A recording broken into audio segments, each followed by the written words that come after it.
Hi hello welcome back to my channel Sonu Juhi's kitchen. ఇవాల్టి మన కిచెన్లో రెగ్యులర్గా చేసుకునే పప్పు కాకుండా రాయలసీమ స్టైల్ సీమ వంకాయ పప్పు. ఈ పప్పు వేడివేడి అన్నంలో కొంచెం నెయ్యి వేసుకొని వెల్లుల్లి కారం వేసుకొని తింటే సూపర్గా ఉంటుందండి.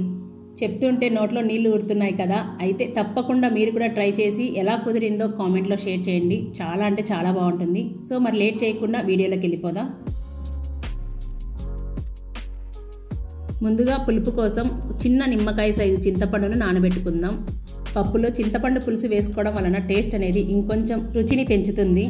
నేను ఇక్కడ ఒక సీమ వంకాయని వాడుతున్నానండి. పప్పు క్వాంటిటీని బట్టి వంకాయలను యాడ్ చేసుకోవాలి. కుక్కర్లోకి ఒక కప్పు కందిపప్పును వేసుకొని 2-3 సార్లు శుభ్రంగా కడుక్కొని 1 కప్పు కందిపప్పుకి 3 కప్పుల నీళ్ళను పోసుకోవాలి. అలాగే ఇందులోకి 3 పచ్చిమిర్చీలను ముక్కలుగా కట్ చేసుకొని వేసుకోవాలి. ఎర్రగా పడిన 3 మీడియం సైజ్ టమాటాలను ఇలా ముక్కలుగా కట్ చేసుకొని వేసుకోండి.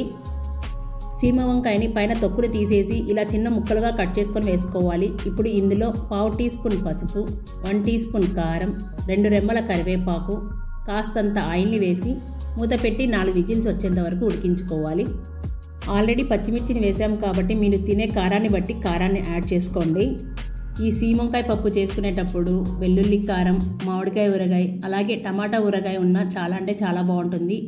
ఈ పప్పు చేసుకునేటప్పుడు సైడ్ డిష్గా ఒక ఆమ్లెట్ వేసుకొని తింటే సూపర్గా ఉంటుంది. ఒక్కసారి ఈ విధంగా ట్రై చేసి చూడండి, మళ్ళీ చేసుకొని తింటారు, అంత బాగుంటుంది.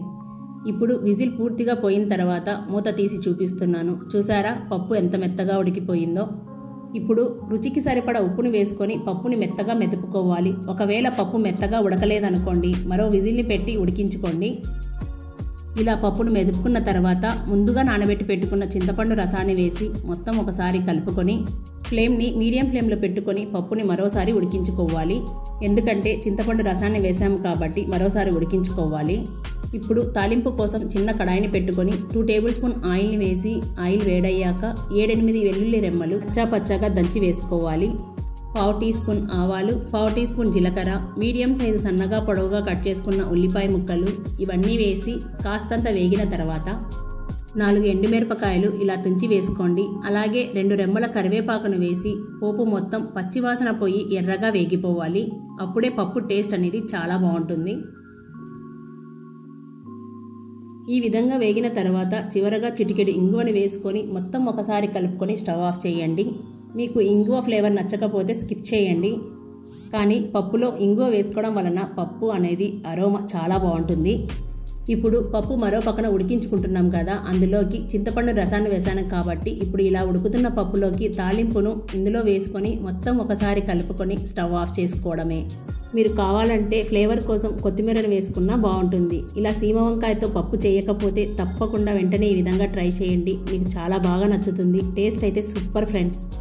ఒకసారి ఈ విధంగా చేసుకొని తినండి ఈ కాంబినేషన్లో. మరి ఈ వీడియో నచ్చిందనిపిస్తే సోను జుహీస్ కిచెన్ని సబ్స్క్రైబ్ చేసుకోండి. లైక్, షేర్, పక్కనే ఉన్న బెల్ ఐకాన్ని యాక్టివేట్ చేసుకోండి. Thank you for watching.